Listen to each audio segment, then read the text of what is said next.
So one of the other things that's very important to remember is your thread color. Your top thread is going to be whatever, this is your top fabric and this is your top thread. And underneath is your bobbin. And so whatever color your bottom fabric is, your bobbin thread has to match. Otherwise, or it has to be whatever color you want it to appear on this side. So if you don't know what a bobbin looks like, this is a bobbin and this is actually pink thread on here.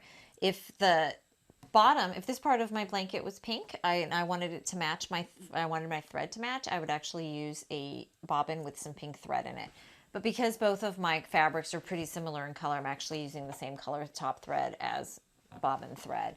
But remember to keep it in mind, and also remember that you have to put your blanket, you have to feed your fabric into the machine with the right sides accordingly.